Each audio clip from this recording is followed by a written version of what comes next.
بسم اللہ الرحمن الرحیم۔ باب کیف کان بدء الوحی الی رسول اللہ صلی اللہ علیہ وسلم وقول اللہ عز وجل اعوذ باللہ من الشیطان الرجیم انا اوحینا الیک کما اوحینا الی نوح والنبیین من بعدہ وبالسند المتصل منی الی الامام الہمام محمد بن اسماعیل البخاری قال حدثنا الحمیدی قال حدثنا سفیان قال حدثنا یحیی بن سعید الانصاری قال اخبرنی محمد بن ابراہیم التیمی انه سمع علقمة بن وقاص اللیثی رحمۃ اللہ علیہ یقول سمعت عمر بن الخطاب رضی اللہ عنہ علی المنبر یقول سمعت رسول اللہ صلی اللہ علیہ وسلم یقول انما الاعمال بالنیات وانما لامرئ ما نوى فمن كانت هجرته الى دنیا يصيبها او الى امرأة ينكحها فهجرته الى ما هاجر الیہ۔ اس کا پہلے ترجمہ سن لیجئے۔ یہ باب ہے اس بات کا کہ رسول اللہ صلی اللہ علیہ وسلم پر وحی کی ابتدا کیسے ہوئی، اور یہ باب ہے اللہ تعالیٰ کے اس ارشاد کے بارے میں انا اوحینا الیک کما اوحینا الی نوح والنبیین من بعدہ، بے شک ہم نے آپ کی طرف ایسے ہی وحی بھیجی جس طرح ہم نے وحی بھیجی حضرت نوح علیہ السلام کی طرف اور ان کے بعد دوسرے انبیاء کی طرف۔ حضرت حمیدی فرماتے ہیں کہ ہم سے حدیث بیان کی حضرت سفیان نے، وہ فرماتے ہیں ہم سے حدیث بیان کی یحییٰ بن سعید انصاری نے، وہ فرماتے ہیں کہ ہمیں خبر دی محمد بن ابراہیم تیمی نے کہ انہوں نے حضرت علقمہ بن وقاص لیثی سے یہ کہتے ہوئے سنا کہ حضرت عمر رضی اللہ تعالی عنہ منبر پر یہ فرما رہے تھے کہ میں نے رسول اللہ صلی اللہ علیہ وسلم کو یہ کہتے ہوئے سنا کہ بے شک اعمال صرف اور صرف نیتوں کے ساتھ پرکھے جاتے ہیں، اور انسان کے لیے وہی کچھ ہے جس کی وہ نیت کرے۔ بس اگر اس کی ہجرت دنیا کے لیے ہے جس کو وہ پانا چاہتا ہے، یا کسی عورت کے لیے ہے جس سے وہ نکاح کرنا چاہتا ہے، تو اس کی ہجرت اسی چیز کی طرف شمار ہوگی جس کی وجہ سے اس نے ہجرت کی ہے۔ بخاری شریف اہل السنت والجماعت کے ہاں قرآن پاک کے بعد سب سے زیادہ مقدس ترین اور صحیح ترین اور محقق ترین اور معتمد اور معتبر ترین اور مستند ترین کتاب ہے۔ جس طرح قرآن مجید لا ریب ہے، اسی طرح بخاری شریف بھی اتنی مستند کتاب ہے کہ اس کی کسی حدیث پر کسی قسم کا کوئی کلام نہیں ہے۔ یہ سب متفق علیہ چیزیں ہیں اور سب کی سب مستند ہیں۔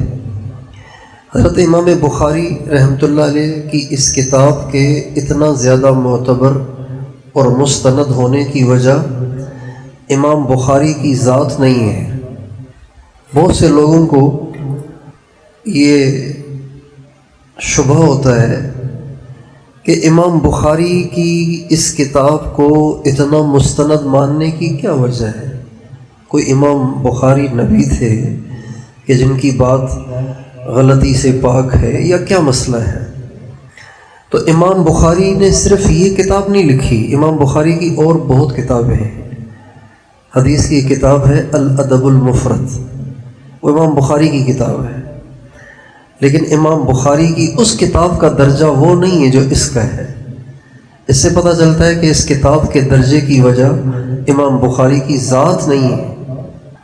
ایسے ہی امام بخاری رحمۃ اللہ علیہ نے اور بھی کئی کتابیں لکھی ہیں، تاریخ پہ بھی انہوں نے کتاب لکھی ہے، جزء رفع الیدین پر بھی کتاب لکھی ہے، کئی کتابیں ہیں ان کی، لیکن ان تمام کتابوں کا وہ درجہ نہیں ہے جو ان کی اس کتاب کا ہے۔ اس کی وجہ یہ ہے کہ حضرت امام بخاری رحمۃ اللہ علیہ نے اس کتاب میں جو احادیث لی ہیں، ان احادیث کو لینے کے لیے انہوں نے اتنی کڑی شرائط لگائی ہیں، اتنی سخت شرائط لگائی ہیں کہ جس شرائط کے پورا ہو جانے کے بعد پھر یہ شک و شبہ نہیں رہتا کہ یہ بات کچی ہوگی، مستند نہیں ہوگی، کمزور ہوگی، ضعیف ہوگی، گھڑی ہوئی ہوگی۔ بالکل اس میں اس قسم کا کوئی شبہ نہیں رہتا۔ اس وجہ سے یہ کتاب اصح الکتب بعد کتاب اللہ ہے، قرآن مجید کے بعد سب سے زیادہ مستند ہے۔ اچھا، پھر اس میں یہ بھی ہے کہ امام بخاری نے اس کتاب میں جتنی احادیث جمع کی ہیں، تو اگر یہ کتاب ساری کتابوں میں سب سے زیادہ مستند ہے تو اس کا مطلب یہ بھی نہیں ہے کہ اس کتاب کے علاوہ سب کچھ غیر مستند ہے، یہ بھی نہیں۔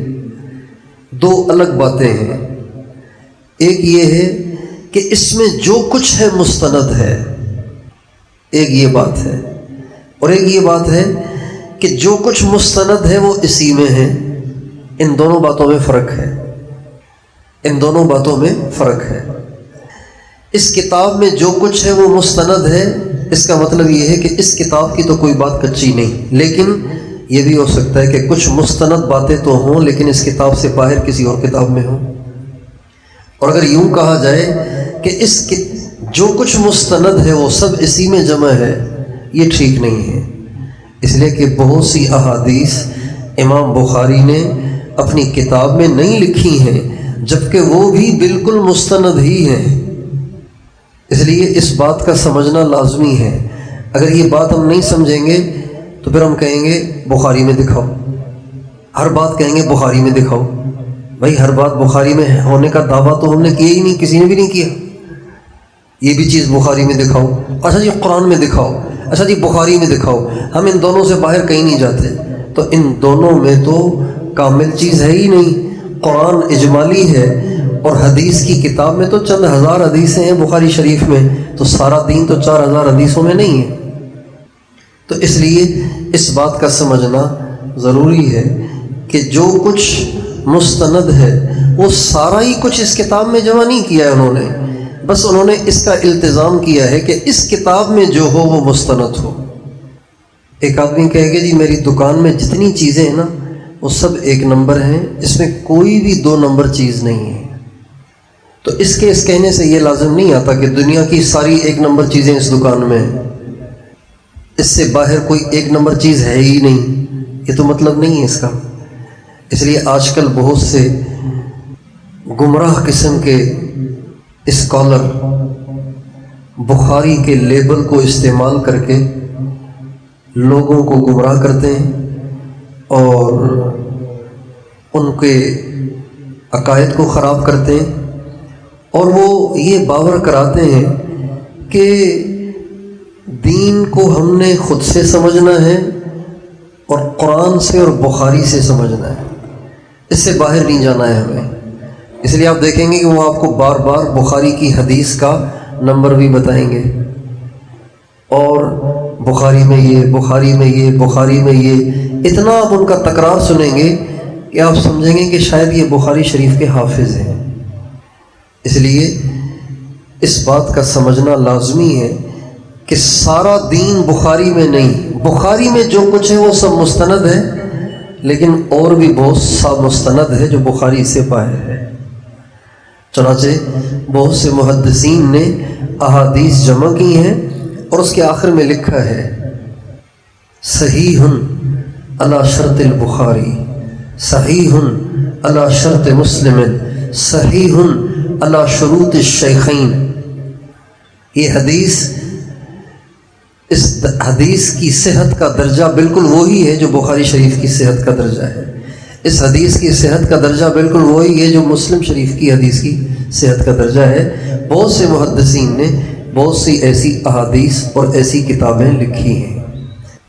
بہرحال امام بخاری رحمۃ اللہ علیہ نے اپنی کتاب کو شروع کیا ہے کہ وحی کی ابتدا کیسے ہوتی تھی، وحی شروع میں کیسے آنا شروع ہوئی، جبکہ تمام محدثین کا جو طریقہ ہے حدیث کی کتاب شروع کرنے کا وہ یہ ہے کہ یا تو وہ کتاب الطہارت سے شروع کرتے ہیں فقہ کی ترتیب پہ، یا وہ کتاب الایمان سے شروع کرتے ہیں۔ یہی دو طریقے ہیں محدثین کے۔ امام بخاری رحمۃ اللہ علیہ نے چونکہ یہ مجتہدانہ ذہن رکھتے ہیں اور بہت باریک بین اور بڑے ذہین اور بہت فتین شخص ہیں حضرت امام بخاری، اس لیے انہوں نے بالکل علیحدہ اپنا ایک طریقہ اختیار کیا اور احادیث کے جمع کرنے میں انہوں نے نہ طہارت سے شروع کیا نہ ایمان سے شروع کیا، بلکہ انہوں نے بالکل ہی ابتدا سے شروع کیا، چونکہ ایمان بھی ابتدا نہیں، طہارت بھی ابتدا نہیں۔ بظاہر تو ایک آدمی کا اسلام غسل سے شروع ہوتا ہے، پہلے وہ غسل کرتا ہے پھر کلمہ پڑھتا ہے، پاک ہوتا ہے پھر کلمہ پڑھتا ہے، قرآن پڑھتا ہے، یا پھر ایمان لاتا ہے، یہاں سے شروع ہوتا ہے۔ لیکن یہ ایمان اور یہ طہارت یہ تو احکام ہے نا، یہ احکام تو بعد میں آئے، اس سے پہلے تو وحی کا وجود ہے کہ وحی کے ذریعے سے یہ سب چیزیں ہمیں ملی ہیں، لہٰذا وحی کا بیان یہ مقدم ہے وجود کے اعتبار سے بنسبت ایمان اور طہارت کے، اس لیے انہوں نے وحی کی ابتدا کے بارے میں باب قائم کیا کہ وحی کیسے شروع ہوئی۔ اور امام بخاری کا یہ بھی طرز ہے کہ جو وہ باب باندھتے ہیں اس کی دلیل میں اس کی مناسبت سے پہلے آیت پیش کرتے ہیں، پھر عرب کے اقوال بھی بعض دفعہ پیش کر دیتے ہیں اور احادیث بھی پیش کرتے ہیں۔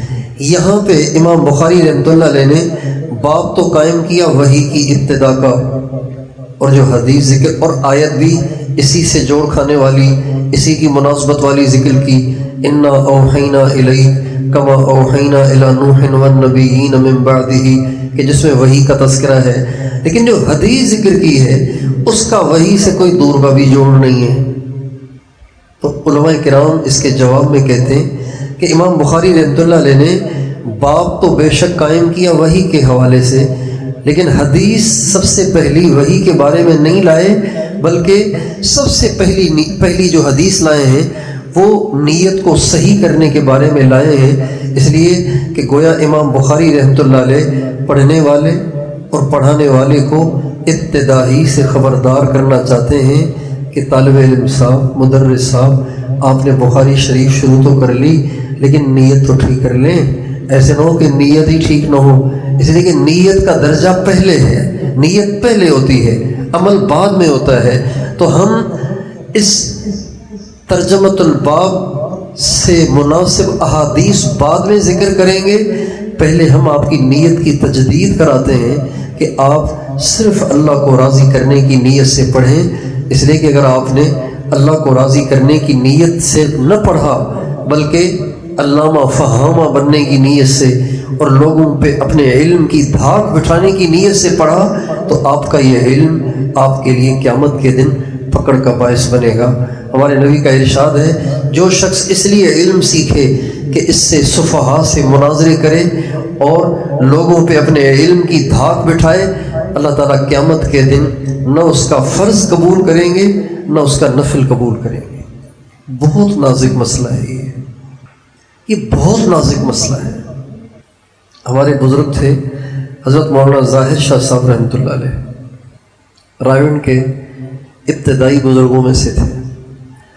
وہ روزانہ رائے میں عشاء کی تعلیم کرتے تھے، اور عشاء کی تعلیم میں روزانہ کچھ باتیں وہ روزانہ دہراتے تھے، کوئی مضمون بدلتا تھا لیکن ایک مضمون تو ان کا روزانہ اس کا تکرار ہوتا تھا۔ وہ مضمون یہ ہوتا تھا، سب سے پہلی بات جو فرماتے تھے، بھائیو شیطان ہمارا بڑا دشمن ہے، اور وہ سب سے پہلے جس چیز پہ حملہ کرتا ہے وہ نیت ہے۔ وہ نیکوکاروں کو نیکی سے نہیں روکتا، اس لیے کہ اگر نیکوکاروں کو نیکی سے روکے گا تو نیکوکار تو سمجھ جائیں گے کہ شیطان آ گیا ہے، اس کو پتہ چل جائے گا شیطان آ گیا تو وہ تو دفع کر دیں گے، اس کو بھگا دیں گے اسے۔ ان عمل سے نہیں روکتا، سب سے پہلے جس چیز پہ وہ حملہ کرتا ہے، جس کو وہ بگاڑنے کی کوشش کرتا ہے، وہ نیت ہے۔ وہ دل میں یہ جذبے پیدا کرتا ہے کہ لوگ سن رہے ہیں، لوگ دیکھ رہے ہیں، لوگوں کی نظروں میں کتنا اچھا لگ رہا ہوں گا، لوگ کہیں گے واہ کیا کمال ہے، کیا علم ہے، کیا آواز ہے، کیا لہجہ ہے، کیا تقریر ہے، کیا حسن ہے، کیا انداز ہے۔ یہ خیالات دل میں شیطان پیدا کر کر کے انسان کی نیت کو خراب کرتا ہے، اور یہ اس کا سب سے پہلا وار ہوتا ہے۔ اور یہ صرف بدکاروں پہ نہیں، نیکوکاروں پہ بھی، بلکہ یہ وار وہ نیکوکاروں پہ زیادہ کرتا ہے۔ بدکاروں کے پاس تو ویسے ہی نیک عمل نہیں ہوتا۔ اس لیے نیت کا ٹھیک کرنا یہ ایک پڑھانے والے کے لیے، ایک پڑھنے والے کے لیے لازمی ہے کہ اس کی نیت ٹھیک ہو کہ یا اللہ میں اپنے اس عمل سے کچھ نہیں چاہتا، میں اپنے اس عمل سے صرف تجھے راضی کرنا چاہتا ہوں، تو راضی ہو جائے۔ اور یہ جو اخلاص ہے، اس کے ساتھ کیا ہوا تھوڑا سا عمل بھی ہونا تو اللہ کے ہاں بہت ہوتا ہے، چونکہ اللہ تعالیٰ محتاج تو ہے نہیں۔ بھائی یہ ہمارے اعمال کوئی اللہ کے لیے چندہ تھوڑی ہے کہ اللہ تعالیٰ کو زیادہ چاہیے۔ اللہ تعالیٰ کو اعمال کی ضرورت نہیں ہے، اللہ تعالیٰ صرف یہ دیکھنا چاہتے ہیں کہ میں کس کا مقصود ہوں، میں کس کا مطلوب ہوں، اور میرا غیر کس کا مطلوب ہے، یہ اللہ چیک کرنا چاہتے ہیں۔ اس لیے حدیث میں آتا ہے اخلص العمل یکفیک العمل القلیل، یکفک العمل القلیل، اپنے عمل کو خالص کر چاہے تھوڑے ہی ہو۔ ایک آدمی صرف فرض نمازیں پڑھتا ہے، 5 نمازیں پڑھتا ہے، بس نہ اشراق پڑھتا ہے، نہ اوابین پڑھتا ہے، نہ چاشت پڑھتا ہے، نہ تہجد پڑھتا ہے، بس صرف فرض نمازیں پڑھتا ہے، ان کے ساتھ جو سنت موقدات ہیں وہ پڑھتا ہے، لیکن وہ اللہ کی رضا کے لیے پڑھتا ہے، اس کے سوا اس کا کوئی جذبہ نہیں۔ اور ایک آدمی فرض تو فرض، نفلوں کی بھی بھرمار کرتا ہے، لگا ہی رہتا ہے ہر وقت، جب دیکھو مسجد میں کھڑا ہوا ہے، جب دیکھو مصلی بچھا ہوا ہے، جب دیکھو قیام میں ہے، رکوع میں ہے، سجدے میں ہے، لیکن اس کی نیت بیچارے کی ٹھیک نہیں ہے۔ تو اللہ تعالیٰ کے ہاں اس مصلی پہ بیٹھے ہوئے عبادت گزار کی ایک کوڑی کی حیثیت نہیں ہے، اور اس کی حیثیت بہت زیادہ ہے۔ حضرت علی رضی اللہ تعالیٰ عنہ کوفہ کی مسجد میں بیٹھے ہوئے تھے، تو ایک شخص آیا اور اس نے دھما دھم نماز پڑھی، جیسے ہم پڑھتے ہیں دھما دھم، رکوع سجدہ رکوع سجدہ رکوع سجدہ۔ حضرت علی نے دیکھا کہ یار یہ تو نماز کا تو ستیہ ناش کر دیا اس نے۔ جب وہ فارغ ہوا تو اس کو بلایا اور فرمایا تم نے نماز پڑھی ہے، ٹھیک ٹھیک نماز پڑھ ورنہ ایسی پٹائی کروں گا تیری، یاد رکھے گا۔ ایسی دھمکی لگائی اس کو کہ وہ بالکل سیدھا ہو گیا۔ اب ماشاءاللہ ایسے خشوع و خضوع سے رکوع بھی لمبا، قیام بھی لمبا، سجدے بھی لمبے، اور ایسی غضب کی نماز پڑھی۔ حضرت علی خوش ہو گئے۔ جب نماز سے فارغ ہوا تو اس کو دوبارہ بلایا اور اس سے پوچھا ہاں بولو، پہلے والی نماز اچھی تھی کہ یہ؟ کہا جی پہلے والی۔ بدو تھا، کھرا کھرا تھا، جو بات دل میں تھی وہی زبان پہ تھی۔ یہ جو شہری ہوتے ہیں یہ چالاک ہوتے ہیں، دیہاتی دل کے صاف ہوتے ہیں۔ تو کھڑا کھڑا تھا، جو اندر میں وہ باہر۔ فرمایا پہلے والی نماز اچھی تھی کہ یہ؟ کب پہلے والی؟ ہیں وہ کیوں؟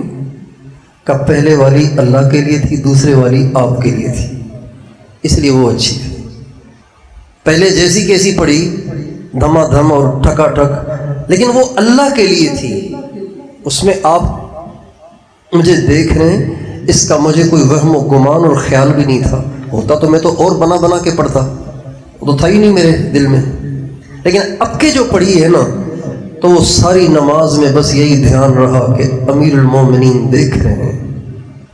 اس لیے اخلاص سے کیا ہوا عمل تھوڑا بھی ہو تو وہ تھوڑا نہیں، اور بغیر اخلاص کے کیا ہوا عمل بہت بھی ہو تو وہ کچھ نہیں، وہ دھول ہے، وہ روئی ہے جس کا کوئی وزن نہیں ہوتا، وہ بھوسا ہے جس کا کوئی وزن نہیں ہوتا۔ اس لیے اہل دین کو خصوصاً اخلاص کا اہتمام کرنا چاہیے۔ ہمارے قاسم العلوم والخیرات حجت الاسلام والمسلمین حضرت مولانا محمد قاسم صاحب نانوتوی رحمۃ اللہ علیہ سے کسی نے پوچھا کہ حضرت ایک بات تو بتائیے. الحمدللہ یہدیکم اللہ ویصلح بالکم. ایک شخص نے پوچھا ان سے کہ حضرت ایک بات تو بتائیے. کہ کیا؟ کہ آپ کے ساتھ اور بھی بہت سو نے علم حاصل کیا، آپ کے ساتھ اور بھی بہت سو نے علم حاصل کیا، لیکن آپ ان سب سے آگے نکل گئے، اس کی کیا وجہ ہے؟ تو فرمانے لگے دوسروں نے علم حاصل کیا محقق بننے کے لیے، اور میں نے علم حاصل کیا صرف اللہ کو خوش کرنے کے لیے. کیوں پڑھ رہا ہوں؟ اس لیے نہیں پڑھ رہا ہوں کہ چلو ہم بھی کہیں امام تو لگ ہی جائیں گے، چلو ہم بھی کہیں مدرس لگ جائیں گے، بے روزگاری سے تو مدرس ہی اچھی، چلو ہم بھی کہیں خطیب لگ جائیں گے، یا اور نہیں تو چلو ہم بھی کوئی اچھی سی لچھے دار 8-10 تقریریں یاد کر لیں گے اور پھر خوب پیسے بٹوریں گے. اس لیے نہیں، علم اس لیے حاصل کرنا ہے یا اللہ آپ راضی ہو جائے. میں اس لیے پڑھ رہا ہوں تاکہ آپ راضی ہو جائیں، اس لیے کہ میں نے سنا ہے کہ آپ علم حاصل کرنے سے راضی ہوتے ہیں. آپ کا یہ پسندیدہ عمل ہے کہ بندہ آپ کے علوم کو سیکھے، اس لیے میں سیکھ رہا ہوں. تو اس لیے اہل دین کو اپنی نیتوں کو ٹھیک کرنے کا اہتمام اور التزام کرنا چاہیے، اس میں بالکل کوتاہی نہیں برتنی چاہیے. بہت سے لوگ ایسے ہوتے ہیں کہ جن کو اس کی طرف توجہ نہیں ہوتی ہے کہ ہماری نیت ٹھیک ہے یا نہیں، بس ان کو عمل سے سروکار ہوتا ہے. وہ بیچارے لگے رہتے ہیں، اپنے آپ کو تھکاتے رہتے ہیں، جبکہ ان کے سارے اعمال اللہ تعالیٰ کے ہاں ہباء منثورا ہو جاتے ہیں. نبی کریم صلی اللہ علیہ وسلم کا ارشاد ہے کہ کل قیامت کے دن جب محشر قائم ہوگا، انسانوں کا حساب کتاب ہوگا، تو جہنم جنت کے فیصلے ہوں گے، تو سب سے پہلے جن کو جہنم میں پھینکا جائے گا، سب سے پہلے جن کو جہنم میں پھینکا جائے گا، بلکہ حدیث کے الفاظ بہت خوفناک ہیں. اول من تسعر بہ نار جہنم، وہ لوگ کہ جن کے ذریعے سے جہنم کی آگ کو مزید بھڑکایا جائے گا، ان سے ایندھن کا کام لیا جائے گا. سب سے پہلے جن سے جہنم کا افتتاح کیا جائے گا وہ نہ چور ہوں گے، نہ زانی ہوں گے، نہ ڈاکو ہوں گے، نہ سود خور ہوں گے، بلکہ وہ تینوں کے تینوں دیندار ہوں گے، نیکوکار ہوں گے، نیکیاں کرنے والے ہوں گے، لیکن نیکیوں کو برے طریقے سے کرنے والے ہوں گے. آپ علیہ السلام کا ارشاد ہے پہلا عالم ہوگا، دوسرا شہید ہوگا، اور تیسرا سخی ہوگا. ان تینوں میں سے ہر ایک کو بلایا جائے گا اور پوچھا جائے گا، ان تینوں میں سے ہر ایک کو الگ الگ بلایا جائے گا اور ہر ایک سے الگ الگ پوچھا جائے گا. اللہ تعالیٰ فرمائیں گے کیا لائے ہو تم؟ وہ کہے گا ساری زندگی علم پڑھا اور پڑھایا اور تو کچھ کیا ہی نہیں، نہ کاروبار کیا، نہ کوئی دنیا کے کام کیے، ساری زندگی علم کے نام پہ وقف کر دی. اللہ تعالیٰ فرمائیں گے جھوٹ بولتے ہو تم، یہ میرے لیے تھوڑی کیا تھا تم نے، جو تم نے نام و نمود کے لیے کیا تھا کہ لوگ کہیں واہ واہ بہت بڑے عالم ہیں. چنانچہ اس کو پکڑا جائے گا، عالم کو ساری دنیا کے سامنے پکڑا جائے گا. کتنی رسوائی کی بات ہے، محنت بھی کی، حاصل بھی کچھ نہیں ہوا، نہ ادھر کے رہے نہ ادھر کے رہے، نہ خدا ہی ملا نہ وصال صنم، نہ دنیا دار بنے نہ دیندار بنے. چنانچہ پکڑ کے اوندھے منہ اس کو دوزخ میں ڈالا جائے گا. پھر شہید کو بلایا جائے گا، اس سے پوچھا جائے گا بولو تم نے کیا کیا؟ وہ کہے گا ساری زندگی دے دی، یہاں تک کہ جان کا بھی نذرانہ پیش کر دیا، اور تو میرے پاس کچھ تھا ہی نہیں، سب کچھ تو دے دیا آپ کے نام پہ. فرمایا جھوٹ بول، کذبت، جھوٹ بولتے ہو تم، ہمارے لیے نہیں کیا تم نے، یہ تم نے اس لیے کیا کہ لوگ بہادر کہیں، سو کہا جا چکا. چنانچہ حکم ہوگا اس کو پکڑ کے اندھے منہ دوزخ میں ڈالا جائے گا. اور تیسرا ہوگا سخی، اس کے ساتھ بھی یہی سوال و جواب ہوگا اور اس کو بھی اسی طرح اندھے منہ ڈالا جائے گا. یہ کتنی شدید بات ہے. حضرت ابو ہریرہ جب اس حدیث کو بیان کرتے تھے تو اس حدیث کو بیان ہی نہیں کر پاتے تھے.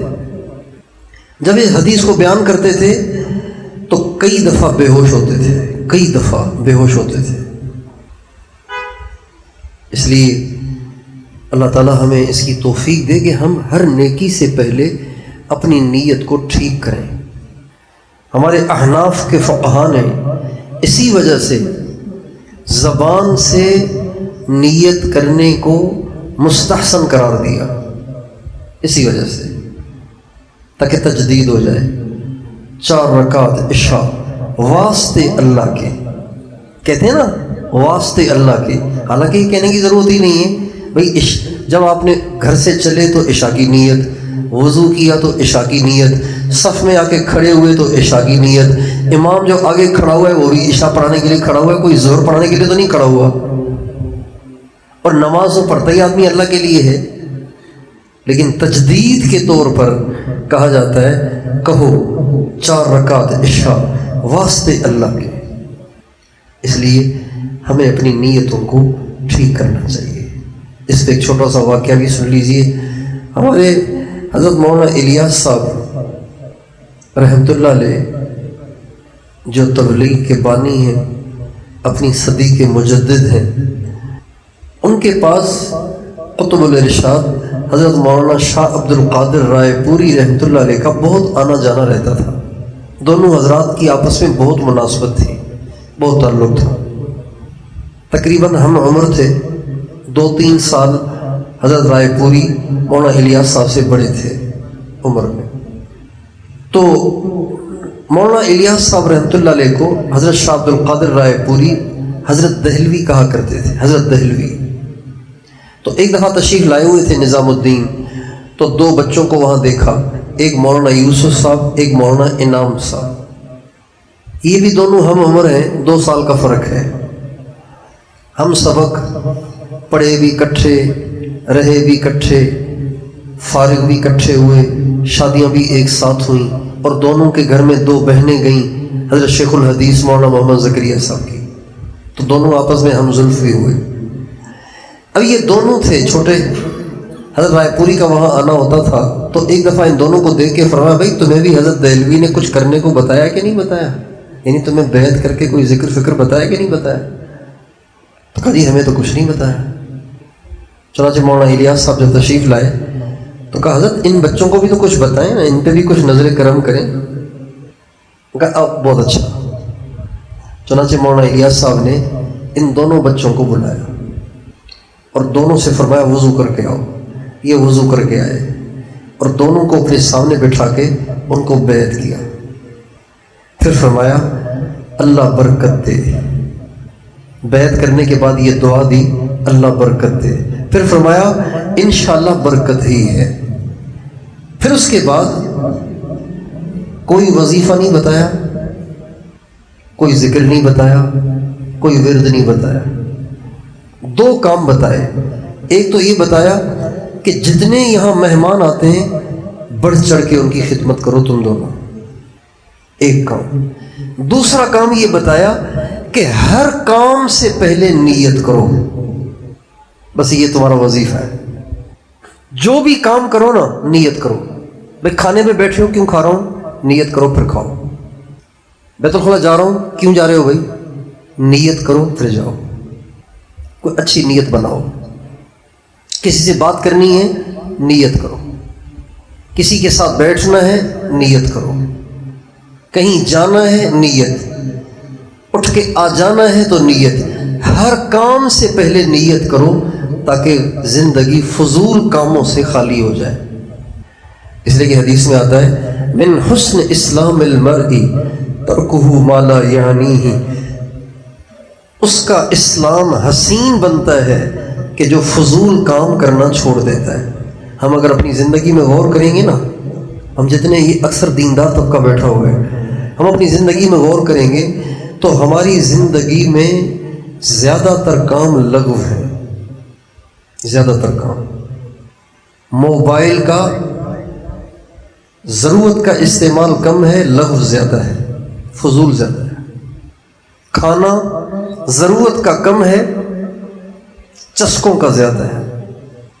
بولنا ضرورت کا زیادہ ہے، لغو کم ہے۔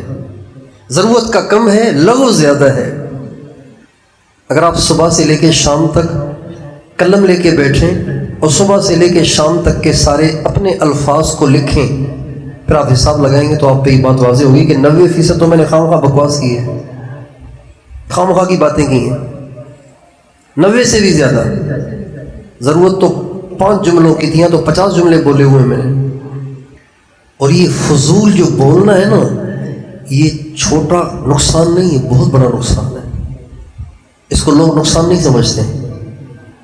نبی کریم صلی اللہ علیہ وسلم کے زمانے میں ایک نوجوان شہید ہوئے، ان کی لاش رکھی ہوئی تھی، شہید ہو گئے تھے۔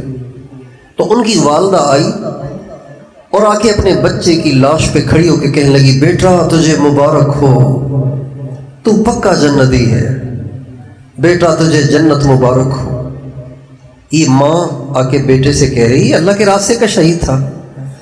نبی کریم صلی اللہ علیہ وسلم نے فرمایا، یہ کون ہے جو اتنا بڑا دعویٰ کر رہی ہے؟ صحابہ نے کہا اس کی ماں ہے۔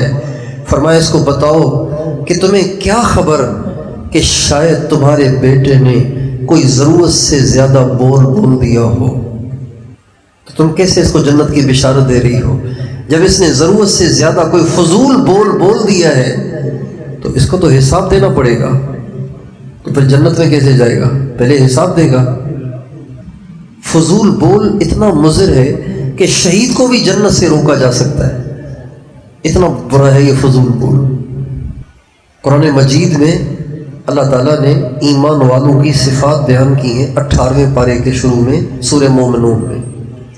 ان میں جو ابتدائی صفات بیان کی ہیں ان میں ایک صفت یہ بھی ہے، اعوذ باللہ من الشیطان الرجیم، بسم اللہ الرحمن الرحیم، قد افلح المؤمنون الذین هم فی صلاتهم خاشعون والذین هم عن اللغو معرضون والذین هم للزکاة فاعلون۔ کامیاب ہو گئے ایمان والے۔ کون سے ایمان والے؟ سارے نہیں، وہ جو خشوع و خضوع سے نماز پڑھتے ہیں اور وہ جو لغو باتوں کو چھوڑتے ہیں۔ والذین هم عن اللغو معرضون۔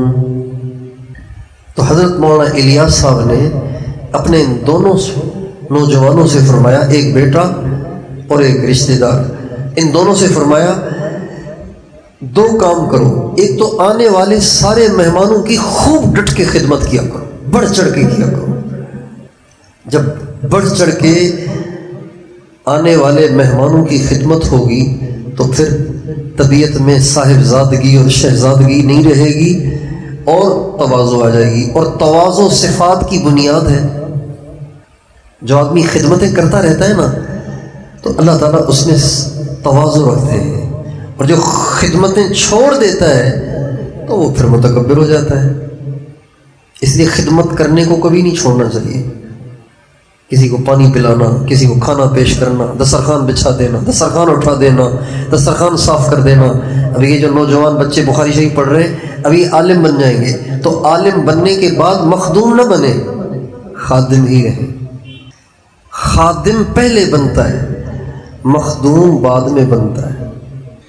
جو مخدوم بنتا ہے وہ مردود بنتا ہے، جو خادم بنتا ہے وہ مخدوم بنتا ہے۔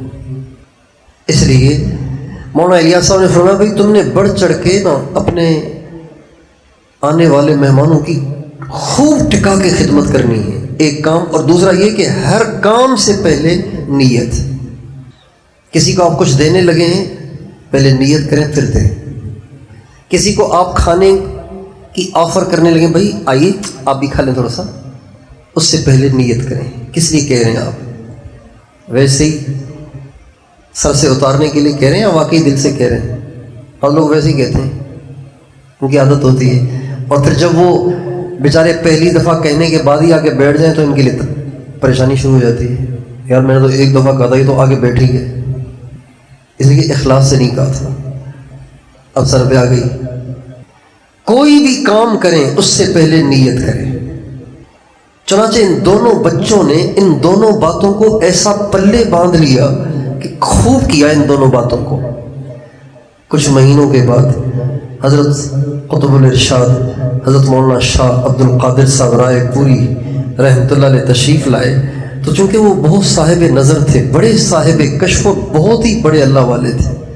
ہمارے حاجی عبد الوہاب صاحب جو تھے پاکستان کے، جو امیر تھے تبلیغ کے، روح رواں تھے پوری دنیا کی تبلیغ کے، تو وہ ان کے مرید تھے شاہ عبد القادر رائے پوری کے۔ اب آپ سوچیں کہ وہ پیر کیا ہوں گے جن کے مرید ایسے تھے۔ تو جب وہ آئے اور بچوں کو دیکھا تو وہ تو دیکھ کے ہی سمجھ گئے کہ یہ بچے وہ نہیں ہیں، تو فرمانے لگے میں اب تمہیں وہ نہیں پا رہا جو تم پہلے تھے، اب تم بہت بدل گئے ہو، تمہاری کیفیات میں بہت بڑی تبدیلی ہے، تو تمہیں حضرت نے کون سا وظیفہ، کون سا ذکر دیا ہے؟ کہا جی ذکر تو کوئی نہیں دیا، ہمیں کہا آنے والے مہمانوں کی بڑھ چڑھ کے خدمت کرو اور جو بھی کام کرو اس سے پہلے نیت کرو۔ تو حضرت مولانا شاہ عبد القادر رائے پوری اش کر اٹھے۔ اس لیے جو لوگ اپنی اصلاح چاہتے ہیں نا، اپنی اصلاح چاہتے ہیں، اپنی نیکیوں میں اخلاص پیدا کرنا چاہتے ہیں، اپنے نفس کی، اپنے دل کی اصلاح چاہتے ہیں، اپنے نفس کا تزکیہ چاہتے ہیں، تو اس کا ایک طریقہ مشائخ نے یہ بھی لکھا ہے، ہر کام سے پہلے نیت کرو۔ ہر کام سے پہلے پانی پینا ہے اس سے پہلے نیت کرو، کچھ راستے میں کھانے کو دل کر رہا ہے اس سے پہلے نیت کرو، تاکہ نفس کی ماننے کی عادت نہ پڑے۔ بھائی کھانا کیوں کھا رہے ہو کہ جی بھوک بہت لگ رہی ہے، پانی کیوں پی رہے ہو، گرمی اتنی ہو رہی ہے یار پانی نہ پیے تو کیا کریں، ایسے نہیں، نیت کریں۔ ہمارے بزرگ تھے حضرت حاجی امداد اللہ صاحب مہاجر مکی رحمۃ اللہ علیہ، وہ فرمایا کرتے تھے جب پانی پیا کرو نا تو ٹھنڈا پیا کرو، گرم پانی نہ پیا کرو، ٹھنڈا پیو تاکہ اندر سے الحمدللہ نکلے۔ پانی اس لیے پئیں تاکہ اللہ کی نعمتوں کو استعمال کر کے اللہ تعالیٰ کا شکر ادا کرنے کا موقع ملے۔ اگر نعمتیں استعمال نہیں کریں گے تو شکر ادا کرنے کا موقع کیسے ملے گا؟ ہم نے اپنے بزرگوں کو دیکھا کہ ان کو کھانے کی حاجت نہیں ہوتی تھی، لوگ خامخواہ زبردستی بلا لیتے تھے، اب کھانا کھایا ہوا ہے، اب آگے کھیر بھی رکھ لی، ڈرائی فروٹ بھی رکھ لیا، پھل بھی رکھ لیے، جوس بھی رکھ لیے، پتہ نہیں کیا کیا آگے پھیلا لی چیزیں۔ اب ہم ان کو دیکھتے تھے کہ وہ ہر چیز میں سے نا تھوڑا لیتے تھے، اس لیے کہ میزبان جب کسی معزز کو دعوت دیتا ہے نا تو وہ چیک کرتا ہے کہ جو میں نے محنت کی ہے وہ کسی کام بھی آئی یا ساری گئی رائے گا۔ تو مسلمان کا دل خوش کرنے کے لیے ہمارے نبی کا ارشاد ہے جو کسی مسلمان کا دل خوش کرے گا اللہ اس کا دل خوش کرے گا۔ مسلمان کا دل رکھنے کے لیے، خوش کرنے کے لیے ایک بادام لے لیا، ایک گنڈیری لے لی، ایک کش امرود کا لے لیا، ایک گھونٹ جوس میں سے لے لیا، اگلے کا دل خوش کر لیا۔ نیت کی تو یہ سب صدقے کا ثواب ہے، اور نیت نہ کریں تو چسکے ہیں، عیاشیاں ہیں، حساب دینا پڑے گا۔ تو ہمارے بہت سے مشائخ نے اصلاح کے لیے جو نصاب بنائے ہیں تو ان میں پہلا درجہ اس کو دیا ہے، ہر کام سے پہلے نیت کریں، کوئی کام بے نیت نہ کریں۔ بے نیتی بھی بری ہے، بدنیتی بھی بری ہے۔ جیسے بدنیتی بری ہے نا ایسے ہی بے نیتی بھی بری ہے۔ بدنیتی پہ پکڑ ہے اور بے نیتی پہ اجر ہی نہیں ہے، فضول ہے، زندگی کا ضائع کرنا ہے۔ تو بدنیتی سے بھی بچنا ہے اور بے نیتی سے بھی بچنا ہے۔ یہ سارا سبق دیا ہے حضرت امام بخاری نے اس حدیث کو بخاری شریف کی ابتدا میں ذکر کر کے، جبکہ جوڑ اس کا کوئی نہیں ہے ترجمۃ الباب کے ساتھ، عنوان کے ساتھ جوڑ کوئی بھی نہیں ہے، لیکن یہ سارا انہوں نے سبق ہمیں یہاں دیا ہے۔ یہ حدیث جو ہے نا، اس حدیث کا جو شان ورود ہے، قرآن کا ہوتا ہے شان نزول، احادیث کا ہوتا ہے شان ورود۔ یہ حدیث آپ نے فرمائی کس وجہ سے؟ ایک آدمی نے ہمارے نبی سے پوچھا، یا رسول اللہ فلاں آدمی مکہ چھوڑ کے آیا ہے، ہجرت کر کے آیا ہے مدینے کے لیے، لیکن اس نے کسی عورت سے رابطہ کیا تھا، اس سے نکاح کرنا چاہتا تھا۔ اس نے کہا میں نکاح تب کروں گی جب تم ہجرت کر کے آؤ گے، مکہ چھوڑ کے مدینے آ جاؤ گے۔ تو وہ ہجرت کر کے آ گیا ہے، اس کے بارے میں آپ کا کیا حکم ہے؟ اس پہ آپ نے فرمایا انما الاعمال بالنیات، اعمال کو پرکھا جائے گا نیتوں سے۔ اعمال کی اپنی قیمت تب بنے گی جب اس کی نیت کی تشخیص ہوگی۔ اگر کوئی آپ سے پوچھے بھئی یہ برا ہے اچھا ہے، آپ کہیں گے یہ تو استعمال پر ہے، یہی کہیں گے نا، بھئی یہی جواب ہے نا اس کا، بھئی یہ تو استعمال پر ہے، اچھا ہے یا برا ہے۔ اگر اس کا استعمال اچھا ہے تو یہ اچھا ہے، استعمال برا ہے تو برا ہے، اور اگر برا ہے تو پھر اتنا برا ہے کہ بہت برا ہے۔ تو اعمال پہ اجر نہیں ہے، اعمال پر اجر کے لیے شرط ہے پہلے نیت کی تشخیص، نیت کو پرکھا جائے گا۔ انما الاعمال بالنیات، اعمال کو پرکھا جاتا ہے صرف اور صرف نیتوں سے۔ یہ جو انما ہے، یہ ان حرف مشبہ بالفعل ہے، ما کافہ ہے، اور یہ حرف حصر ہے۔ اور یہ جو انما کا حصر ہوتا ہے نا، یہ کلام کے آخری جز پہ جا کے پڑتا ہے، اور کلام کا آخری جز ہے بالنیات۔ تو اس انما کا جو ترجمہ بنے گا صرف اور صرف اس کا تعلق بنے گا بالنیات کے ساتھ، کہ صرف اور صرف نیتوں سے اعمال کی قیمت بنتی ہے اور اعمال کو پرکھا جاتا ہے، صرف اور صرف نیتوں سے۔ یہ نہیں دیکھا جاتا کہ عمل خوبصورت ہے یا بدصورت ہے، بڑھیا ہے گھٹیا ہے، زیادہ ہے کہ کم ہے، یہ نہیں دیکھا جاتا۔ یہ دیکھا جائے گا کہ نیت کیسی ہے اس عمل کے کرتے ہوئے۔ پھر آپ نے فرمایا آگے ایک بات آپ نے قاعدہ کلیہ کے طور پہ فرمائی، وَإِنَّمَا لِامْرِئٍ مَّا نَوَىٰ، انسان کو وہی ملے گا جس کی اس نے نیت کی ہو، جس کی اس نے نیت کی ہو۔ ایک آدمی نے اپنے گھر میں روشن دان لگایا، آج کل تو یہ مثال فٹ نہیں آتی چونکہ آج کل تو اسپیکر ہیں، لیکن یہ پرانی مثال ہے۔ ایک آدمی نے روشن دان لگایا تاکہ ہوا آئے، اس کو ہوا ملے گی۔ ایک آدمی نے روشن دان لگایا تاکہ اس کو اذان کی آواز آئے، اس کو اذان کی آواز سننے کا ثواب ملے گا، ہوا تو ویسے ہی آ جائے گی۔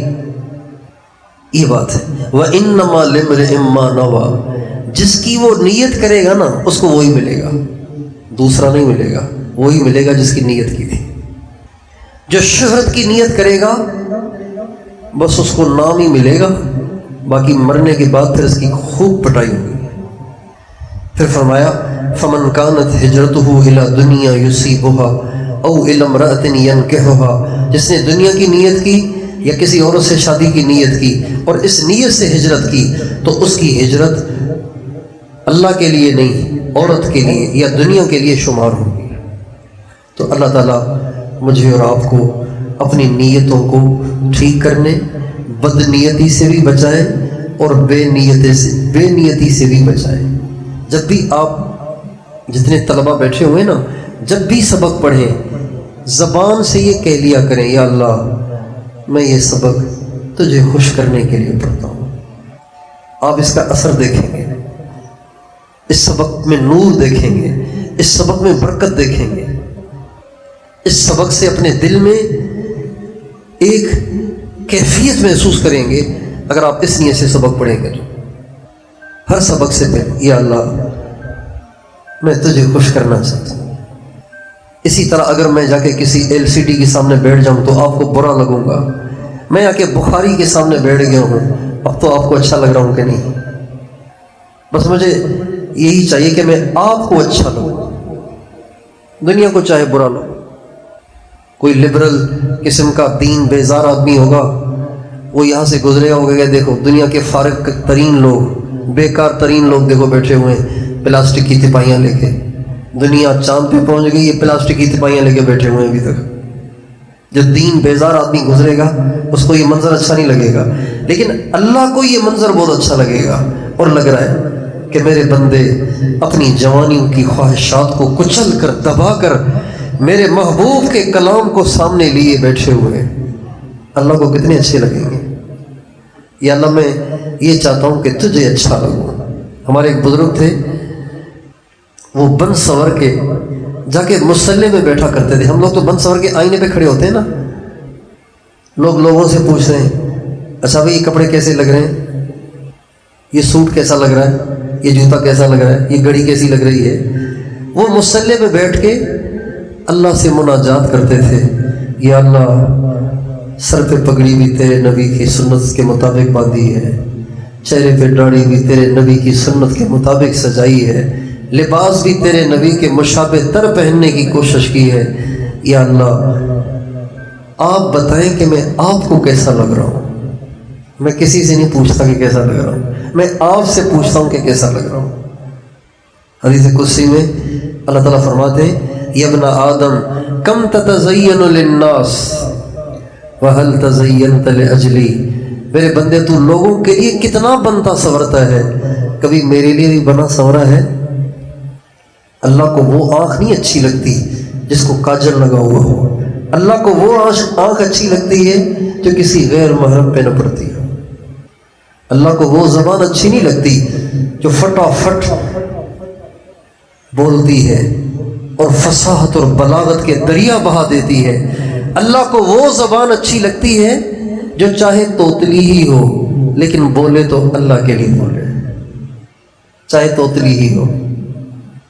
اللہ تعالیٰ حفاظت فرمائے. یہ ایسا مرض ہے دکھاوے کا کہ دیندار بھی اس سے بچے ہوئے نہیں ہیں. ہمارے نبی کا ارشاد ہے من لبس ثوب شہرت البسہ اللہ لباس الذل یوم القیامہ. جو لوگوں کو دکھانے کے لیے کپڑے پہنتا ہے اللہ تعالیٰ قیامت کے دن پوری دنیا کے سامنے اس کو ذلت کا لباس پہنا کے رسوا کریں گے. یہ اتنا بڑا جرم ہے اس نیت سے کپڑے پہننا کہ لوگ دیکھیں گے، اس نیت سے شال اوڑھنا لوگ دیکھیں گے، اس نیت سے چشمے کا فریم بنوانا کہ لوگ دیکھیں گے، اس نیت سے گھڑی کا انتخاب کرنا کہ لوگ دیکھیں گے کیا غضب کی گھڑی پہنی ہے. کبیرہ گناہ ہے. تو اللہ تعالی ہمیں توفیق دے کہ ہم ہر کام اچھی نیت سے کریں، بے نیتی سے بھی بچیں، بدنیتی سے بھی بچیں. بدنیتی سے بچنا اور بے نیتی سے بچنا اس کو کہتے ہیں اخلاص. اس کو کیا کہتے ہیں؟ اس کو کیا کہتے ہیں؟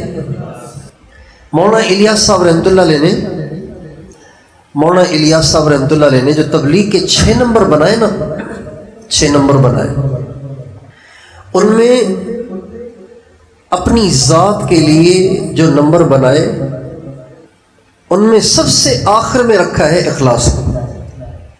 یقین، نماز، سیکھ سیکھ کے زندگی گزارنا، اللہ کو یاد رکھنا، اخلاق کو ٹھیک کرنا. تبلیغ اس کا تعلق تو پھر اوروں کے ساتھ ہے. سب سے آخری چیز رکھی ہے اخلاص، اس لیے کہ یہ سب سے آخر میں آتا ہے.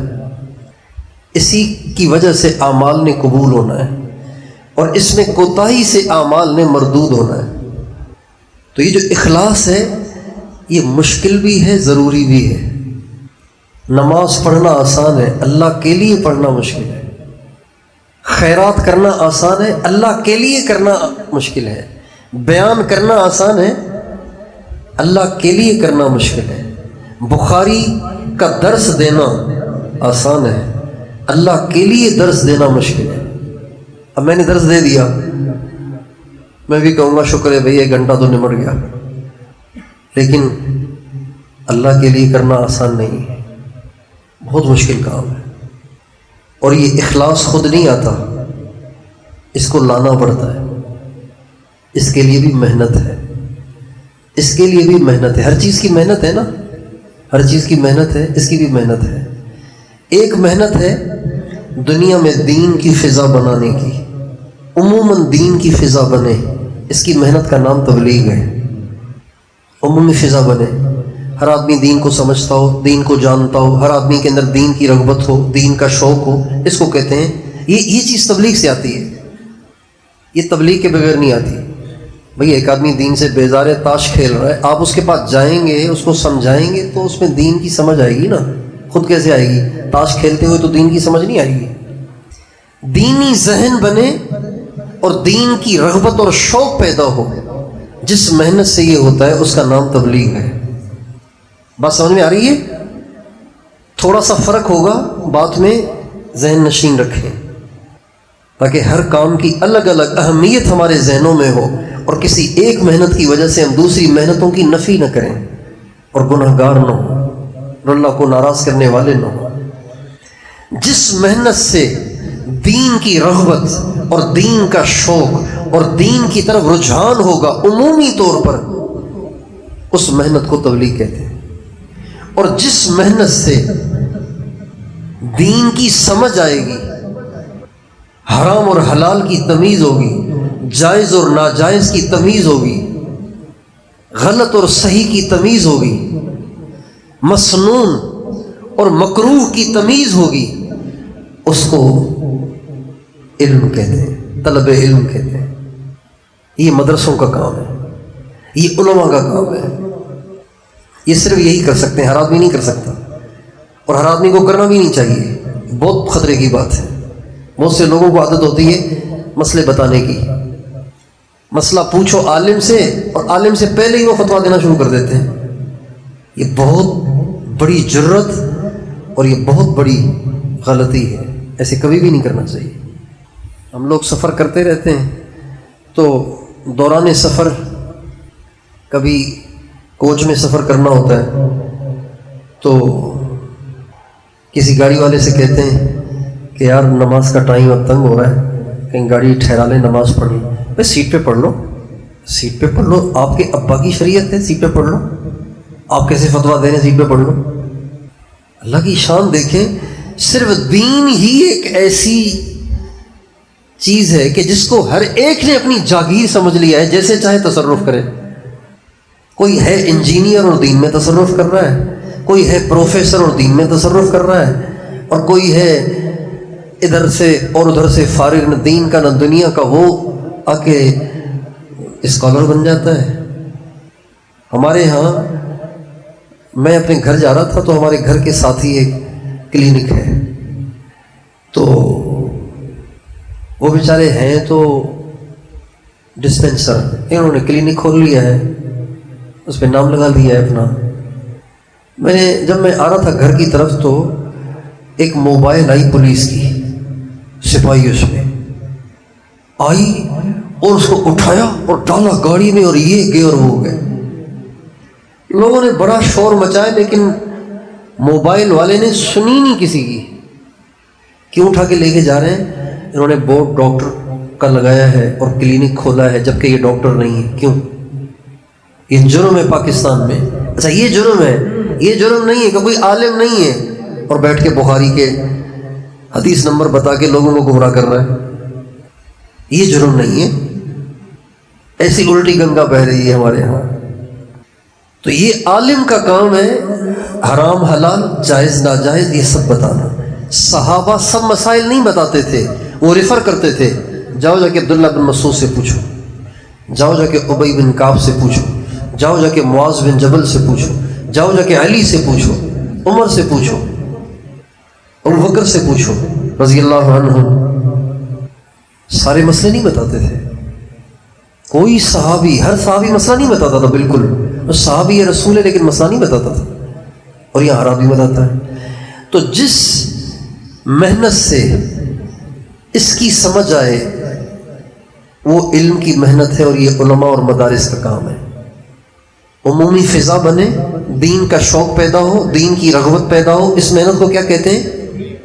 بولیے، زور سے بولیں نا، 3 آدمی بول رہے ہیں، اتنے سارے بیٹھے ہوئے ہیں۔ تبلیغ کہتے ہیں اسے، یہ تبلیغ سے ہوگا۔ برے ماحول میں ڈوبے ہوئے دین کی طرف مائل تبلیغ سے ہوں گے، اور کسی محنت سے نہیں ہوں گے، بخاری شریف پڑھنے سے بھی نہیں ہوں گے، قرآن کا درس دینے سے بھی نہیں ہوں گے۔ اس لیے قرآن کا درس تو سنے گا نمازی، وہ تو بیٹھا ہوا ہے وہاں، یہ تبلیغ سے ہوگا۔ حرام حلال کی تمیز اور دین کی سمجھ، شریعت کی سمجھ، یہ مدارس اور علماء کے ذریعے سے آئے گی۔ اور جس محنت سے اخلاص آتا ہے نا، اس کا نام ہے تصوف۔ اس کا نام کیا ہے؟ بولیے۔ یہ تینوں الگ الگ چیزیں ہیں، اور ان تینوں کے الگ الگ منافع ہیں، ان تینوں کے الگ الگ ثمرات ہیں۔ ان میں سے کسی ایک میں لگ کر باقی دو سے ہم مستغنی نہیں ہو سکتے۔ تبلیغ میں لگ کر ہم علماء سے بھی مستغنی نہیں، مشائخ سے بھی مستغنی نہیں۔ مدرسوں میں پڑھ کر، مدرسوں میں پڑھنے اور مدرسوں میں پڑھانے سے عمومی فضا نہیں بنے گی، نہ سے اخلاص آئے گا۔ خانقاہوں میں بیٹھ کر اخلاص تو آ جائے گا، لیکن دین کی سمجھ نہیں آئے گی۔ اس کے لیے علماء کے پاس جانا پڑے گا، اور دین کی رغبت اور دین کا عموماً شوق پیدا ہو، اس کے لیے تبلیغ میں جانا پڑے گا۔ یہ ہر ایک کے الگ الگ منافع اور الگ الگ اس کی ضروریات ہیں، اس کے فرق کو سمجھنا لازمی ہے۔ اور اخلاص تصوف سے آتا ہے، یہ میرا قول نہیں ہے، یہ حضرت شیخ الحدیث قطب الاقطاب مولانا محمد زکریا صاحب رحمۃ اللہ علیہ فضائل اعمال میں، فضائل ذکر میں فرماتے ہیں کہ اسی اخلاص کے حاصل کرنے کے لیے مشائخ صوفیہ کی جوتیاں سیدھی کی جاتی ہیں۔ فضائل ذکر میں لا الہ الا اللہ کلمہ طیبہ کی فصل میں ایک حدیث حضرت شیخ نے نقل کی ہے، اس میں فرماتے ہیں کہ اگر ساتوں آسمان قیامت کے دن ایک شخص کو بلایا جائے گا اور اس کے 99 دفتر کھولے جائیں گے، سارے گناہوں سے بھرے ہوئے۔ کہا جائے گا دیکھو اس کی کوئی نیکی نہیں ہے، فرشتے کہیں گے ہم نے تو بہت تلاش کر لی، اس کی نیکی نہیں ہے۔ اللہ تعالیٰ فرمائیں گے لیکن اس کی ایک نیکی میرے پاس ہے۔ ایک پرچی سی نکلے گی، اس پہ لا الہ الا اللہ لکھا ہوگا۔ اللہ تعالیٰ فرمائیں گے اس شخص سے جس کے پاس 99 دفتر ہوں گے گناہوں کے بھرے ہوئے، اور ایک ایک دفتر اتنا بڑا کہ جہاں تک نظر جائے، اتنے بڑے بڑے دفتر گناہوں کے بھرے ہوئے، اور پرچی نکلے گی جس پہ کلمہ لکھا ہوگا۔ اللہ تعالیٰ فرمائیں گے لو یہ پرچی کو لو اور جا کے تلواؤ۔ وہ کہے گا یا اللہ یہ چھوٹی سی پرچی ان 99 دفتروں کے مقابلے میں کیا کام دے گی؟ اللہ تعالیٰ فرمائیں گے نہیں، تم اس کو لے جاؤ اور اس کو تلواؤ، آج تم پہ ظلم نہیں ہوگا، آج تمہارے ساتھ زیادتی نہیں ہوگی، آج تمہارے ساتھ انصاف ہوگا۔ چنانچہ وہ پرچی کو لے کے جائے گا اور جا کے تلوائے گا۔ جب تلوائے گا تو 99 دفتر جو منتہا نظر تک لمبے ہوں گے ترازو کے ایک پلڑے میں ہوں گے، اور وہ پرچی جس پہ ہمارے اللہ کا نام ہوگا وہ ترازو کے دوسرے پلڑے میں رکھی ہوگی۔ نبی کریم صلی اللہ علیہ وسلم کا ارشاد ہے 99 دفتروں والا پلڑا اوپر کو اڑنے لگ جائے گا، اور ایک پرچی والا جس پہ اللہ کا نام لکھا ہوگا وہ نیچے کو جھک جائے گا، اور اللہ تعالیٰ اس کو بخش دیں گے، اس لیے کہ اس کی ایک پرچی ہی 99 دفتروں پہ بھاری پڑ جائے گی۔ یہ ساری حدیث کو ذکر کرنے کے بعد آگے حضرت شیخ لکھتے ہیں بے شک اللہ کے نام سے زیادہ وزنی کچھ نہیں ہے، لیکن اس میں وزن اخلاص سے آتا ہے۔ اسی اخلاص کے پیدا کرنے کے لیے مشائخ صوفیہ کی جوتیاں سیدھی کی جاتی ہیں۔ یہ ساری عبارت ہے فضائل ذکر کی۔ تو گویا امام بخاری رحمۃ اللہ علیہ نے بخاری کی ابتدا سے ہی دور حدیث کے طالب علم سے کہا کہ تصوف سے بے نیاز نہ رہنا۔ پہلی حدیث میں تصوف سے بے نیاز نہ رہنا۔ جو کہتے ہیں نا طالب علمی کے زمانے میں بیعت نہیں کرنی چاہیے، وہ ٹھیک نہیں کہتے ہیں۔ وہ جس زمانے میں ہمارے بزرگوں نے کہا ہے وہ دور اور تھا۔ حضرت تھانوی رحمۃ اللہ علیہ کو حضرت گنگوہی نے بیعت سے منع فرمایا۔ حضرت تھانوی نے بیعت کی درخواست کی حضرت گنگوہی کو، حضرت گنگوہی نے فرمایا نہیں، ابھی تم پڑھ رہے ہو، ابھی تمہیں بیعت کا خیال شیطانی وسوسہ ہے۔ یہ حضرت تھانوی کو فرمایا حضرت گنگوہی نے۔ کن کو فرمایا؟ بولیے۔ جیسے حضرت تھانوی پڑھتے تھے، آج کے طلبہ بھی ایسے ہی پڑھتے ہیں کیا؟ وہ تو کھاتے بھی نہیں تھے پڑھتے تھے، سوتے بھی نہیں تھے پڑھتے تھے، کپڑے بھی نہیں دھوتے تھے پڑھتے تھے۔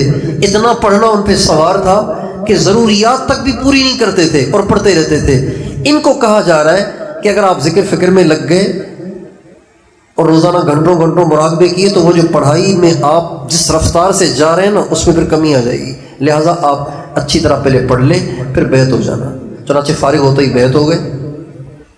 اب اس بات کو حضرت تھانوی کی بات کو آج کے زمانے کے طالب علم پہ فٹ کرنا یہ صریح غلطی ہے کہ آج کا طالب علم کبائر سے بھی نہیں بچ رہا.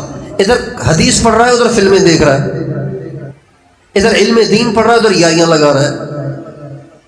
ادھر علم دین پڑھ رہا ہے اور اس کو گھسیٹ گھسیٹ کے فجر کے لیے اٹھانا پڑ رہا ہے. تو یہ اور وہ برابر نہیں ہے، یہ قیاس مع الفارق ہے.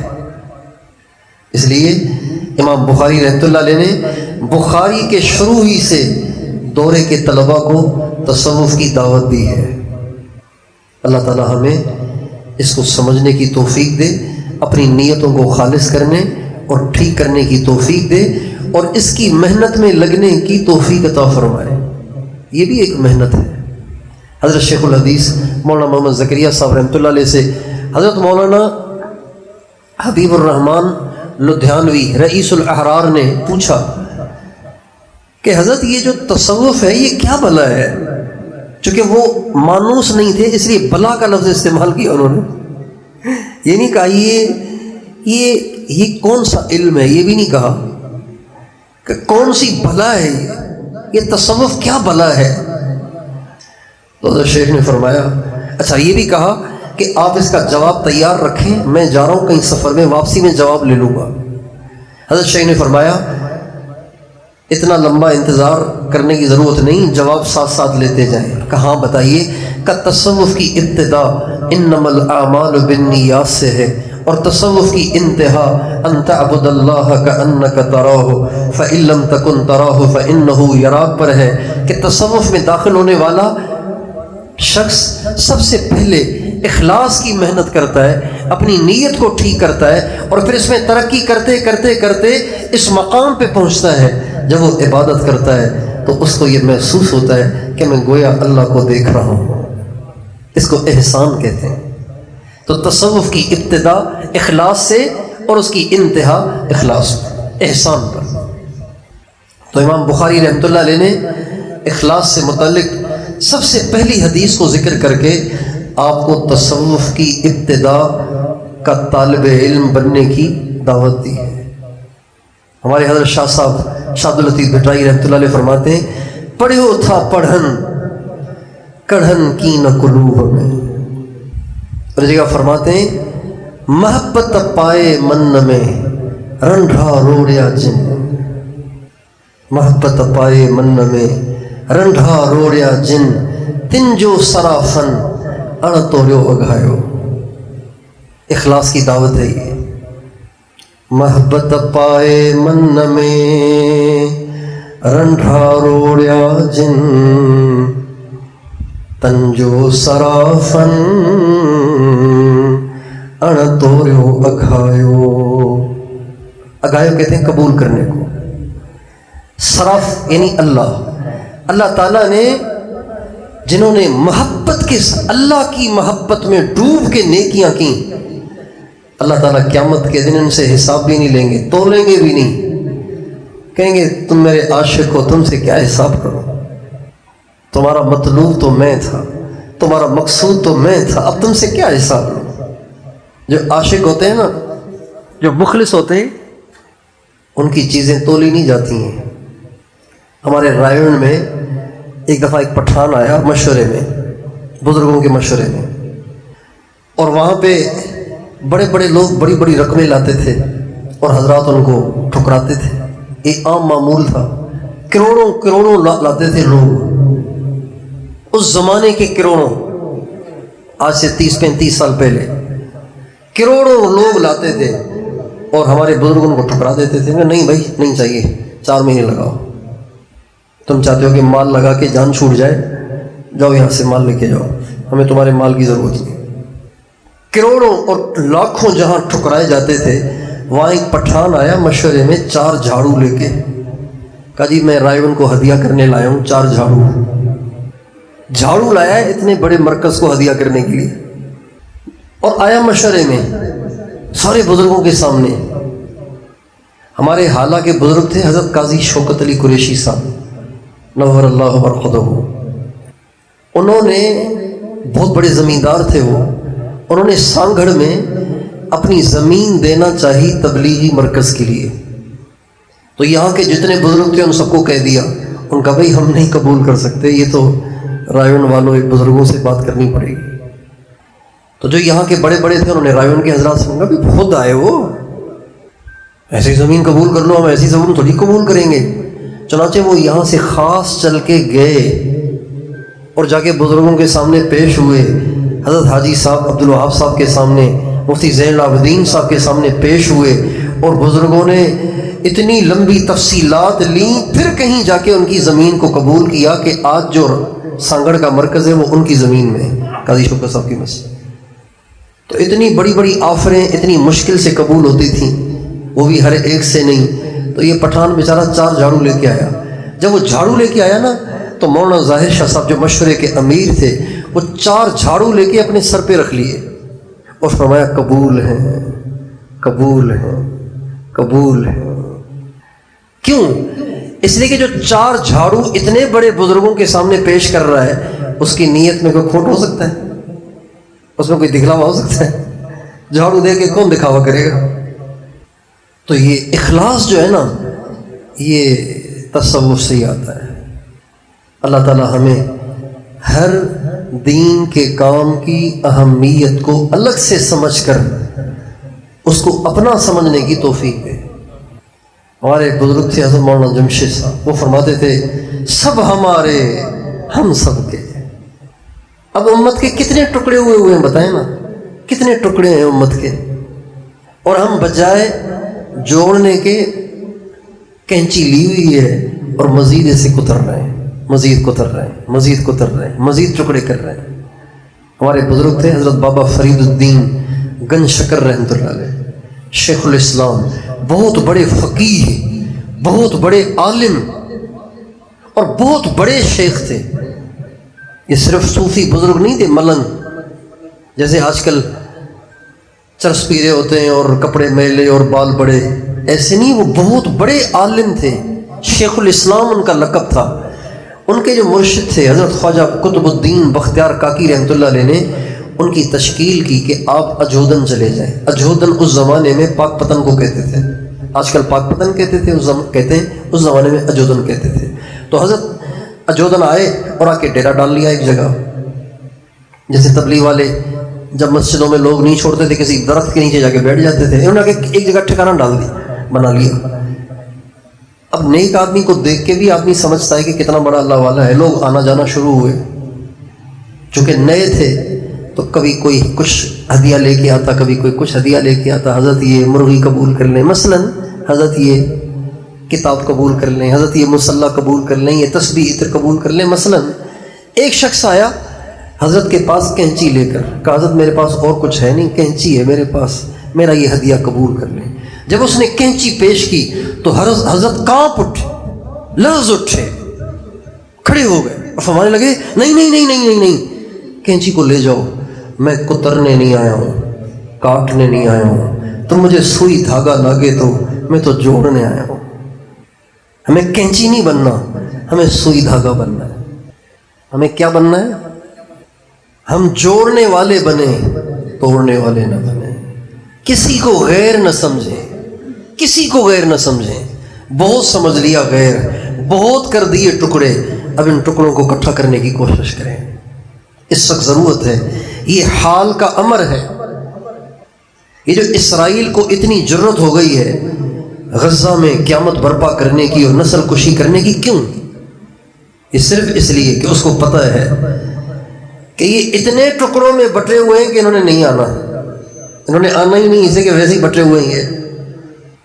ہمارے بزرگ تھے حضرت مولانا جمیل صاحب، رائے کے امام تھے، انہوں نے ایک دفعہ ایک لطیفہ سنایا۔ لطیفہ کہیں گے یا مثال کہیں گے، کیا کہیں گے؟ مثال کہیں گے اسے۔ تو مولانا جمیل صاحب فرمانے لگے ایک جنگل میں 3 گائے رہتی تھیں، ایک تھی کالی، ایک تھی سرخ، ایک تھی سفید۔ بڑے بڑے جنگلی گائیں تھیں، بڑے بڑے سینگ تھے ان کے۔ تو شیر کو گوشت چاہیے ہوتا ہے، تو شیر جب کبھی بھی ان پہ حملہ کرتا تو یہ تینوں اکٹھی ہو جاتی اور بڑے بڑے سینگیں مار مار کے اس کو بھگا دیتی۔ اب جب کئی دن ایسے ہوئے، اب شیر پریشان ہو گیا، یہ کیا ہوا، یہ آخر کب تک چلے گا یہ سلسلہ؟ تو پریشان بیٹھا ہوا تھا۔ تو ایک لومڑی آئی اس کے پاس، کہا بادشاہ سلامت آپ پریشان ہیں کیوں؟ کہا بس ٹینشن ہے، مجھے گوشت چاہیے، یہ گائیں تو آپس میں ایسی بندھی ہوئی ہیں کہ میں تو ان کے قریب ہی نہیں جا پاتا، مجھے قریب ہی نہیں آنے دیتی۔ کہا اچھا آپ بے فکر رہیں، آپ ٹینشن نہ لیں، یہ کام میں کرتی ہوں۔ یہ کام ہوتے ہیں ایجنٹوں کے، یہود اور نصارہ کے ایجنٹوں کے یہ کام ہوتے ہیں۔ آپ ٹینشن نہ لیں، آپ تشریف رکھیں، سکون سے رہیں، ابھی میں آپ کے لیے میدان ہموار کرتی ہوں۔ کبھی بلوچوں کو اٹھائیں گے، کبھی سندھیوں کو اٹھائیں گے، کبھی جی ایس ایم والوں کو اٹھائیں گے، کبھی مہاجروں کو اٹھائیں گے، کبھی الطاف کا نعرہ لگوائیں گے، کبھی پی پی کا لگوائیں گے، کبھی نون لیگ کا لگوائیں گے، کبھی کسی فرقے کا لگوائیں گے، کبھی بریلوی کا لگوائیں گے، کبھی دیوبندی کا لگوائیں گے، کبھی سنی کا لگوائیں گے، کبھی شیعوں کا لگوائیں گے۔ بس یہ ان کے کام ہوتے ہیں۔ اور ہماری بھولی بھالی نہ سمجھ عوام ان کے نعروں کے پیچھے چل پڑتی ہے۔ یہ ہوتے ہیں لومڑی کے کام۔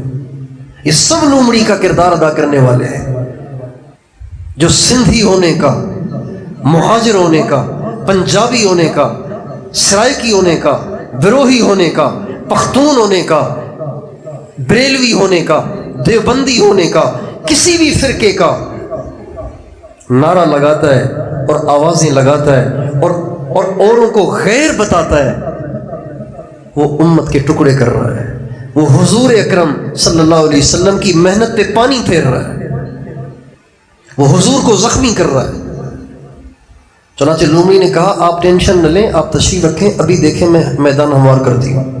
اب وہ آئی سفید کے پاس اور گوری کے پاس اور سرخ کے پاس، ان دونوں کی علیحدگی مل گئی اس کو۔ ان دونوں سے کہا میں ایک سچ سچ بات کہوں تم سے؟ کہا کہو۔ تم نے مجھے اتنی اچھی لگتی ہو، کیا بتاؤں، منہ پہ تعریف نہیں کرنی چاہیے، لیکن اللہ نے تمہیں اتنا حسن بخشا ہے کہ جس کی کیا بات ہے۔ بس یہ جو تمہارے ساتھ جو کالی رہتی ہے نا، اس کی وجہ سے ذرا اچھا نہیں لگتا، یہ چونکہ تمہاری شان الگ ہے نا، یہ تو تمہارے ساتھ اچھی نہیں لگتی، لیکن بہرحال تم تو پھر تم ہو۔ یہ کہہ کے ان دونوں کے دلوں میں اپنی بڑائی اور اس کی حقارت ڈال دی۔ اب ان کا دماغ، اب ان کے ذہن میں یہ بات آ گئی کہ بس ہم ہیں، اس کے بغیر تو اچھی، اگر یہ ہمارے ساتھ ہے تو یہ ہمارے لیے دھبا ہے۔ چنانچہ شیر سے کہا بادشاہ سلامت آج آپ تشریف لے جائیں، کالی پہ حملہ کیجیے گا۔ کہ پھر وہ دو آ جائیں گی؟ کہا نہیں آئیں گی، میں کہہ رہی ہوں آپ سے وہ نہیں آئیں گی۔ چنانچہ دھاڑتا ہوا آیا اور جب پہلا پنجہ مارا کالی کو تو وہ تو سمجھا تھا کہ وہ پیچھے سے دوبارہ آ جائیں گی سینگ لے کے، لیکن کوئی بھی نہیں آئی، تماشائی بن کے دیکھتے کہ اچھی ہے ایک کالی خامخواہ ہمارے لیے بدنما داغ بنی ہوئی ہے، وہ پکڑ کے لے گیا اس کو۔ اگلے دن وہ لومڑی آئی سفید کے پاس، اب ہوئی نا بات، دیکھو نا اب تو پھر بات ہی اور ہے، اچھا ہوا تمہاری سوکن چلی گئی اور تمہارے ماتھے پہ جو بدنما داغ تھا وہ ختم ہوا۔ لیکن بات ہے سچی کہ آپ تو ہے نا، آپ تو پھر آپ ہیں، سرخ بھی آپ کے مقابلے میں کچھ نہیں ہے، آپ ہیں۔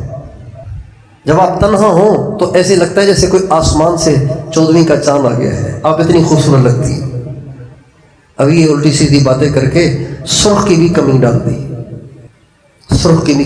دی، اور شیر سے کہا بادشاہ سلامت آج آپ تشریف لے جائیں اور سرخ کو پکڑنا ہے۔ چنانچہ وہ دھاڑتا ہوا آیا اور سرخ کو پکڑا اور سفید تماشائی بنی رہی۔ اب سفید خوش، اس لیے کہ میں ہی جنگل کی زینت ہوں، میں تو سفید ہوں، مجھ پہ تو کوئی داغ نہیں، مجھ پہ تو کوئی دھبا نہیں، میں تو بے داغ بے دھبا ہوں۔ اگلے دن لومڑی نے کہا بادشاہ سلامت اب تو ہے ہی ایک، اب تو آپ ہی آپ ہیں۔ چنانچہ بادشاہ شیر آیا، جب اس کو پکڑنے لگا تو سفید نے کہا بادشاہ سلامت میں اب تو آپ سے بچ نہیں سکتی، لیکن آپ ٹھہریں، مجھے ایک اعلان کرنے دیں۔ کہا کر لو۔ اس نے کھڑے ہو کے اعلان کیا اور کہا اے جنگل کے جانوروں، ایک اعلان سنو، میں آج نہیں کھائی جا رہی، میں اس دن کھائی گئی تھی جس دن میری کالی بہن کھائی گئی تھی۔ جب یہ اسرائیل آگے بڑھ کر لبنان کو بھی قبضے میں لے گا اور مصر کو بھی قبضے میں لے گا اور اردن کو بھی قبضے میں لے گا اور خاکم بدہن حجاز مقدس میں داخل ہوگا، پھر آپ کہیں کہ ہم تو اسی دن مارے گئے تھے جس دن غزہ مارا گیا تھا، تو یہ پھر بیکار ہے۔ ہم سب ایک ہیں، ہم مسلم ہیں، ہم امت ہیں، ہم قوم نہیں، ہم ملک بھی نہیں، ہم امت ہیں، ہم نبی کریم صلی اللہ علیہ وسلم کے امتی ہیں۔ امتی جہاں بھی دکھی ہے تو میں دکھی ہوں گا، امتی پہ جہاں بھی پریشانی ہے تو وہ اس پر نہیں مجھ پر ہے۔ تو امت بن کے رہیں، لومڑی کا کردار ادا مت کریں۔ تو آپ سارے دوستوں سے درخواست ہے کہ لومڑیوں کو پہچانیں گے؟ بولیے، سارے بولیں۔ امت کو توڑنے کی جو بات کرے اس کی بات نہیں سننی۔ ہم سب ایک ہیں، یہ آپس کی دیواریں اب ہم گرا دیں، مسلم بن کے رہیں، امتی بن کے رہیں۔ یہ کیا بات ہوئی کہ ایک کہتا ہے یا رسول اللہ، دوسرا کہتا ہے یا رسول اللہ نہیں کہنا چاہیے، اب اس پہ لڑ رہے ہیں، اب اس پہ ایک دوسرے کے پیچھے نماز ہی نہیں پڑھ رہے ہیں۔ یہ کیا بات ہوئی؟ یہ کون سے لڑنے کی چیزیں ہیں؟ اذان سے پہلے درود پڑھنا ہے نہیں پڑھنا ہے، اس پہ لڑ رہے ہیں۔ ہاتھ سینے پہ باندھنے یا ناف کے نیچے باندھنے، اس پہ لڑ رہے ہیں۔ ہاتھ باندھ کے پڑھنی ہے، ہاتھ کھول کے پڑھنی ہے، اس پہ لڑ رہے ہیں۔ آمین زور سے کہنی ہے کہ آہستہ کہنی ہے، اس پہ لڑ رہے ہیں۔ یہ کوئی لڑنے کی چیزیں ہیں؟ اسی سے فائدہ اٹھاتا ہے ساری دنیا کا باطل، اور پھر وہ ہم پہ حملہ آور ہوتا ہے، اس لیے کہ اس کو پتہ ہے کہ یہ آپس میں اتنی ان کی جدائیاں اور اتنی ان کی نفرتیں ہیں کہ اگر ان میں سے کسی ایک پہ ہم نے ہاتھ ڈالا تو دوسروں نے نہیں آنا ہے۔ تو اس لیے ان تقسیمات کو اب ہم ختم کریں، اور قیامت کے دن امت کو جوڑنے والوں میں اپنا نام لکھائیں، توڑنے والوں میں نہیں۔ جو ایک بول بھی بول کے امت کو توڑ رہا ہے، یہ قیامت کے دن توڑنے والی لسٹ میں لکھا جائے گا۔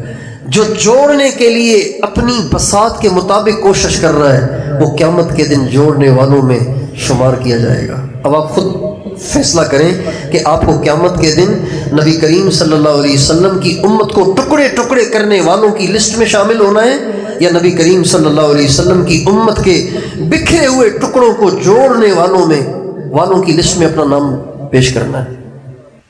تیار ہیں کن میں شامل ہونے کے لیے؟ توڑنے والوں میں تو شامل نہیں ہوں گے۔ ہر مسلمان ہمارا ہے۔ ہمارے مولانا جمشید صاحب پڑھتے تھے، خنجر لگے کسی کو تڑپتے ہیں ہم امیر، سارے جہاں کا درد ہمارے جگر میں ہے۔ ہم تو سب کے لیے تڑپتے ہیں۔ ایک ہوک سی دل میں اٹھتی ہے، ایک درد جگر میں ہوتا ہے، ہم رات کو اٹھ اٹھ روتے ہیں جب سارا عالم سوتا ہے۔ یہ بھی مولانا جمشید صاحب پڑھتے تھے۔ ہر مسلمان ہمارا ہے، کوئی ہمارا غیر نہیں ہے۔ یہ فرقہ واریت اور یہ پارٹی بازی اور یہ دھڑا بندی اور یہ عصبیت اور یہ قومیت اور یہ زبان پرستی، یہ سب بت ہیں جن کو ہمیں گرانا ہے۔ وَاعْتَصِمُوا بِحَبْلِ اللَّهِ جَمِيعًا وَلَا تَفَرَّقُوا وَاذْكُرُوا نِعْمَةَ اللَّهِ عَلَيْكُمْ إِذْ كُنْتُمْ أَعْدَاءً فَأَلَّفَ بَيْنَ قُلُوبِكُمْ فَأَصْبَحْتُمْ بِنِعْمَتِهِ إِخْوَانًا وَكُنْتُمْ عَلَى شَفَا حُفْرَةٍ مِّنَ النَّارِ فَأَنْقَذَكُم مِّنْهَا كَذَلِكَ يُبَيِّنُ اللَّهُ لَكُمْ آيَاتِهِ لَعَلَّكُمْ تَهْتَدُونَ۔ ٹکڑوں میں مت بٹو، ایک ہو جاؤ۔ اللہ تعالیٰ ساری امت کو ایک کرے۔ تو یہ بات اس پہ نکلی تھی کہ کسی ایک کام کو کرتے ہوئے دوسرے کاموں کی نفی مت کریں، مدرسوں والے تبلیغ کی نفی نہ کریں، خانقاہوں کی نفی نہ کریں، خانقاہوں والے تبلیغ کی اور مدرسوں کی نفی نہ کریں، تبلیغ والے خانقاہوں کی اور مدرسوں کی نفی نہ کریں، اور یہ خانقاہوں والے، تبلیغ والے اور مدرسوں والے اسلامی سیاست کی نفی نہ کریں، جہاد کی نفی نہ کریں، یہ سب ہمارے کام ہیں۔ قادیانیت کی روک تھام، یہ بھی ہمارا کام ہے۔ ختم نبوت کی محنت، یہ بھی ہمارا کام، یہ سارے ہمارے کام ہیں۔ اللہ تعالی ہمیں دین اور دین کی تمام محنتوں کی قدردانی عطا فرمائے۔ وآخر دعوانا ان الحمد للہ رب العالمین۔